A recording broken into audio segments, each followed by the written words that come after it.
Ideal India TV, हर खबर बेफिक्र। Subscribe now. दुनिया झुकती है, झुकाने वाला चाहिए। ऐसी बहुत सी संस्थाएं कोविड के समय मुझे भी वो मिले थे और उन्होंने निष्प्रभ और निस्वार्थी भाव से उस कठिन समय में लोगों की सेवा की है। और ये सेवा जो होती है, इसका कहीं ना कहीं आशीर्वाद आपको मिलता है। मैं अपने लाइफ में, मेरा बहुत बड़ा एक्सीडेंट हुआ था। जब मेरा पैर 4 जगह टूट गया, पूरी गाड़ी, रेड लाइट की गाड़ी पूरी क्रश हो गई, पर मेरी पत्नी, मेरे बच्चे, 2004 में एक्सीडेंट हुआ था, हम बच गए। तो बहुत लोगों ने मुझे पूछा कि गाड़ी को देखकर ऐसा लगता नहीं कि कोई बच सकता, तो आप बचे कैसे? तो मैंने कहा कि मैंने अभी तक 25,000 से ज़्यादा हार्ट के ऑपरेशन मुफ्त में करके दिए। तो जिन लोगों के ऑपरेशन होते हैं, आज भी मेरे कार्यालय में 12 लोग आए थे और वो बेचारे, उनकी आंखों में आंसू होते हैं और एक फूल मुझे हाथ में देते हैं और उनको आशीर्वाद देते हैं। मुझे लगता है ये जो दुआएं हैं, ये जो ब्लेसिंग्स है, जो आशीर्वाद है, ये आपके जीवन में आपकी सब समस्याओं को हल कर देता है। और इसलिए हमारे एक हिंदी कवि ने अच्छी बात कही है कि वही मनुष्य है कि जो मनुष्य के लिए मरे, यही पशु प्रवृत्ति है कि आप ही चरे, वही मनुष्य है कि जो मनुष्य के लिए मरे।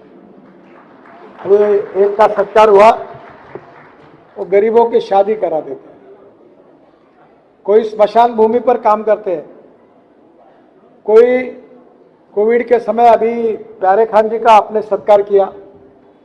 मुझे याद है, मैं बहुत अस्वस्थ था, 2 महीने दिल्ली नहीं गया, ऑक्सीजन नहीं था, डॉक्टर बोल रहे थे लोग मर जाएंगे, ऑक्सीजन यहाँ होता नहीं था।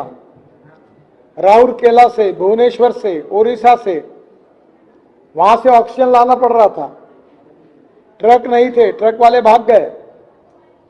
कलेक्टर मेरे पास आए, हतबल हो गए वो, क्या करना? तो मैंने प्यारे खान को बुलाया कि मैंने बोला तुम ये काम करो। और कलेक्टर ऑफिस में मुझे याद है, इनको मैं लेके गया तो वहां एक एसडीओ बैठा था। मतलब उठ यहां से, तेरा काम नहीं है ये ट्रक पर देखने का, ये प्यारे खान तुम बैठो चेयर पर और ये अब मैनेजमेंट तुम देखो। और हमें सोचता नहीं था। एक दिन मेरे मन में आया कि ये ट्रक जाने के लिए इतना टाइम लगता, तो मैंने एयरफोर्स के चीफ को फोन किया कि मैंने कहा मुझे तुम्हारा हवाई जहाज दो। बोले सर किस बात के लिए? मैंने बोला ये जो ऑक्सीजन नहीं मिल रहा है और यहाँ 2-2 दिन लग रहे, लोग मर जाएंगे, हजारों लोग मरेंगे, ऐसी स्थिति है।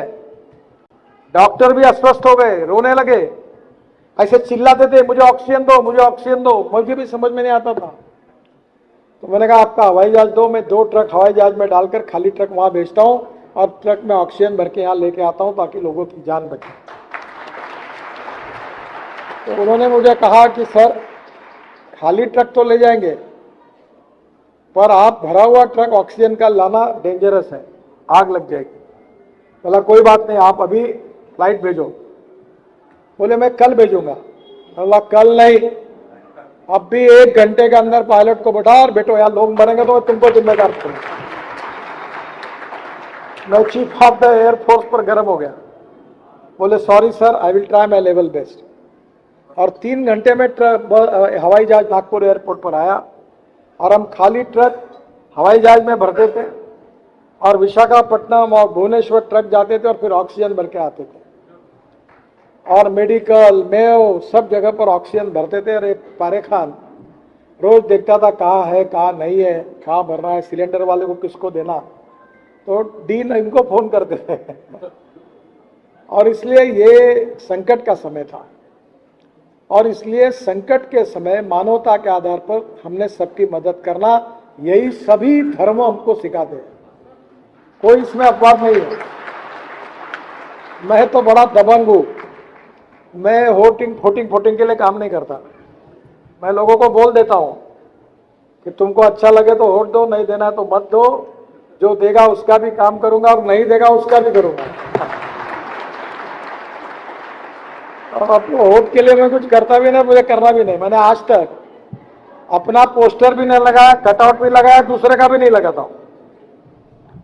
पर लोगों में एक बात है कि लोगों की सेवा करने वाला जो भी व्यक्ति होता है, लोग उसको आशीर्वाद देते हैं। जात, पंथ, धर्म, भाषा, सेक्स इसके ऊपर उठकर इंसानियत महत्वपूर्ण है।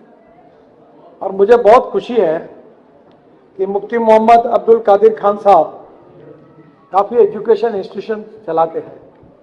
मैं आपको एक ही बात बताता हूँ, सबसे पहले अगर समाज का विकास करना है तो शिक्षा संस्था को बढ़ाइए।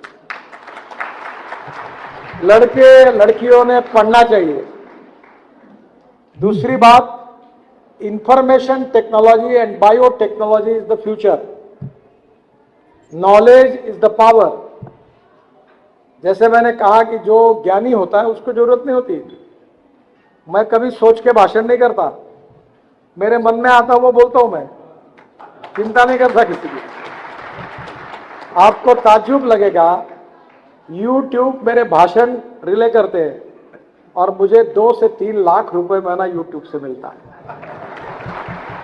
और कोई जब मुझे बोलता कि तुम्हारा भाषण मैंने सुना, मैंने बोला और सुनो। बोले क्यों? बोला तू जितना सुनेगा उतना मुझे भी पैसा मिलेगा। मैं मजाक कर रहा हूं। दुनिया झुकती है, झुकाने वाला चाहिए। और इसलिए सेवा का भी काम शिक्षा क्षेत्र में और स्वास्थ्य के क्षेत्र में भी डॉक्टर का सत्कार किया। हमारे यहाँ प्यारे खान जी को पता है कि हमारे यहाँ ऑक्सीजन तो नहीं था पर वेंटिलेटर नहीं थे, और मैंने 500 वेंटिलेटर लाए, पैसा इकट्ठा किया और डोनेशन में बांटे। 40-70 एम्बुलेंसेस दी पूरे विदर्भ में। और तब मुझे पता चला कि ऐसे डॉक्टर थे और ऐसी नर्सेस थी कि उनको वेंटिलेटर भी लगाना नहीं आता था। तो वो मैंने हमारे यहाँ टीवी पर कार्यक्रम कराया, ये वेंटिलेटर, ये सुई, ये ऐसी लगाना, ऐसी डालना। एक डॉक्टर ने पढ़ाया, तब वो गढ़चिरौली, सिरोंचा, एटापल्ली, अहेरी, और एक डॉक्टर सातों थे मेड़घाट में, उनको मैंने वैन दी, उसने वैन में ऑपरेशन किए। बहुत बड़े लोगों ने सेवाएं की और इससे लोगों की जान बची। तो एजुकेशन के फील्ड में, सेवा के क्षेत्र में और इकोनॉमिक डेवलपमेंट, नौकरी मांगने वाले मत बनो, नौकरी देने वाले बनो। मैं आपको मेरी बात बताता हूं, मैं लॉ हूं, MBA फाइनेंस हूं, और मेरी माँ और बहन हमारे यहाँ सब हमारे जात में नौकरी करते, सब बैंक में। मैं लॉ हुआ, मुझे साहब नाराज होंगे। तो मेरी बहन बोल रही थी, मेरे एक न्यूक्लियर साइंटिस्ट थे दामाद, ऐसे दोनों बहनें बैठी थी, माँ बैठी थी, नौकरी कर नौकरी कर। मैं बोला मैं नहीं करूंगा। तो उन्होंने कहा तेरी शादी नहीं होगी। हमारे जात में कोई नौकरी नहीं लगती तो कोई लड़की नहीं देता, मतलब नहीं देता तो मैं भगा के लाऊंगा। मैं मजाक कर रहा था। आज मेरा सेटल मैरिज हुआ और मेरी पत्नी MSc है और मेरिट में पास हुई है। आज आपको मैं बताता हूं, मैं राजनीति में भ्रष्टाचार करता नहीं, क्योंकि मेरी औकात इतनी बड़ी है कि मैं 2-4-5 करोड़ अपने जेब से लोगों को बांटता हूं चेक से। और मैंने अपने टेक्नोलॉजी से लोगों को 15,000 लोगों को रोजगार दिया है। अब मैं बिजनेस नहीं करता, मेरा टर्नओवर 2,500 करोड़ है। मैं कोई बोलता तो बोलता जा 50 लाख ले जा डोनेशन। तुम नौकरी करोगे तो क्या करोगे? यही, ओवर टाइम नहीं मिला, पैसा नहीं मिला, पगार नहीं दिया, ये मतलब क्या है इसका? और इसलिए नौकरी मांगने वाले नहीं, नौकरी देने वाले बनो। और समाज को सामाजिक, शैक्षणिक और आर्थिक दृष्टि से ज्ञान का उपयोग करके समाज का विकास कैसा होगा इसका प्रयास करो। अरे मिर्जा साहब बैठे, आदमी कोई जात पात को नहीं मानता, अड़चन में आता है तो लोग कह रहे तेरा वकील कौन है? मिर्जा साहब है। क्यों है? क्योंकि होशियार वकील है करके लोग जाते। अब तुमको हार्ट का ऑपरेशन करना है, मैंने हमारे जात वाला, हमारा धर्म वाला उसको करो नहीं बोलते, जो अच्छा डॉक्टर है उसके यहाँ हमको जाना है। बिरयानी खानी है उसी चौक में, सब हिंदू वहां खाते, वो जो हमारा कौन सा वो शारीरिक शिक्षण महाविद्यालय में एक है बिरयानी वाला, लाइन लगा के खाते हैं। अच्छा जो होता है वो सबको चाहिए, और इसलिए तुमने अगर अच्छा ही गुणवत्ता पैदा की और निर्माण किया आपके व्यक्तित्व में, तो कोई जरूरत नहीं है, सब आपके पास आएंगे। और इसलिए बहुत सी संस्थाएं हैं जो शिक्षा का प्रसार करें, उसमें मुफ्ती मोहम्मद अब्दुल कदीर खान साहब का भी मैं उनको जानता हूँ। मैंने उनको बोला कि आप जरा शहर के बाहर जाकर अच्छी जगह लो, और आज शिक्षा के क्षेत्र में बहुत अच्छा काम चल रहा है। पर आप नई जनरेशन जो है वो अगर शिक्षा का महत्व नहीं समझेगी तो आपका भविष्य अच्छा नहीं होगा। अभी निश्चित रूप से हमारे यहाँ जो आईटी के स्टूडेंट हैं, अभी बोइंग और एयरबस के पार्ट्स हमारे यहाँ बनते हैं, टाल कंपनी है, 3,500 लड़कों को रोजगार मिला है। एचसीएल में अभी 6,500 लड़कों को रोजगार मिला है। टीसीएस 16,000 लोगों को रोजगार दे रही है, आईटी इंजीनियर्स जो कंप्यूटर जानते हैं। और मुझे पता है क्योंकि मेरे यहाँ मिलकर गए, बहुत से यहाँ के भी लड़के लड़कियों को काम मिला है। जो कंप्यूटर सीखेगी, जो ज्ञान प्राप्त करेगी, उनको रोजगार के अवसर है, और अच्छा तनख्वाह मिलेगा तो गरीबी दूर होगी, अच्छा घर बनेगा। और इसलिए आज जिन जिन लोगों ने अच्छा काम किया उनका सत्कार हुआ, जो जो लोग डॉक्टर इंजीनियरिंग के लिए गए उनका सत्कार हुआ। वो इसलिए किया है कि जो लोग अभी तक नहीं गए हैं उनके मन में भी लगे कि हम भी इनके जैसा कुछ करें।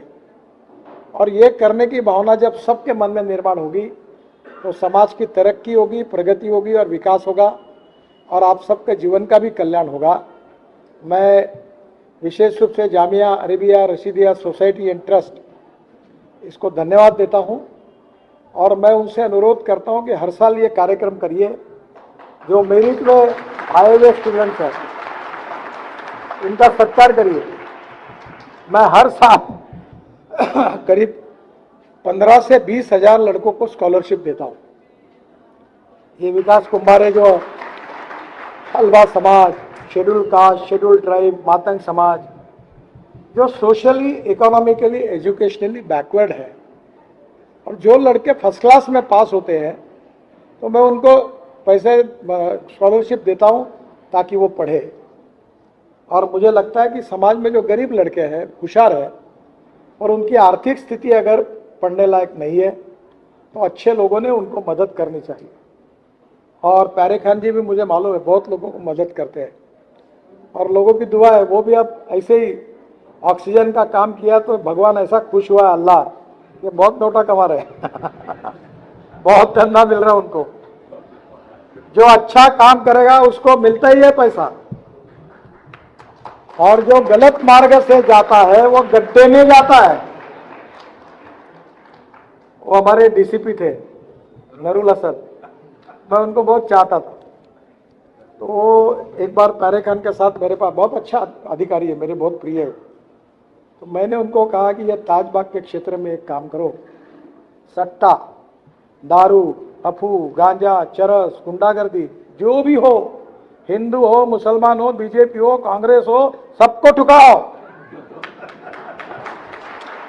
और आपको अधिकार, कोई तकरार नहीं करेगा आपके। और मैं ही कह रहा हूं इसको शुद्ध करो, गरीबों के साथ न्याय करो, मां बहनों के साथ न्याय करो, किसी के साथ यहाँ खिलवाड़ नहीं होनी चाहिए। और आज आपको बताओ इतना सुंदर वातावरण वहां तैयार हुआ है। अब प्यारे खान जी को मैं कह रहा हूं, मेरी इच्छा है कि ताजुद्दीन बाबा के नाम से 1000 बेड का बड़ा हॉस्पिटल वहां बनाओ, और सब गरीब लोगों की सेवा निःशुल्क। तो अभी वो डिजाइन बनाया उन्होंने, मैं पूरा उनके पीछे खड़ा हूं, और ये हॉस्पिटल में गरीबों की मुफ्त सेवा हो।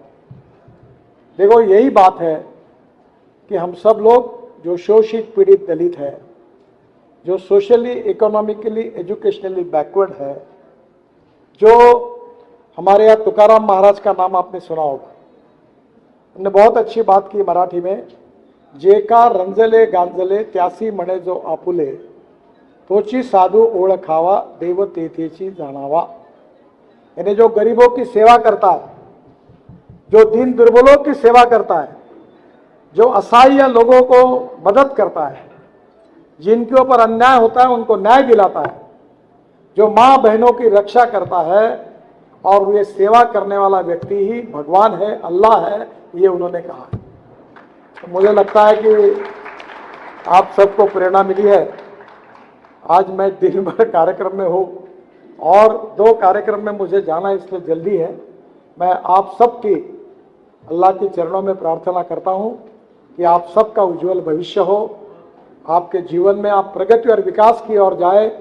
आप में से डॉक्टर, इंजीनियर, उद्योगपति, आर्किटेक्ट, एडवोकेट, जर्नलिस्ट, साहित्यिक, कवि और बड़े प्रमाण पे बने और समाज की, घर की, परिवार की, राज्य की और देश की प्रतिष्ठा, इज्जत, आन बान और सम्मान बढ़ाने का काम आपके हाथ से होता रहे।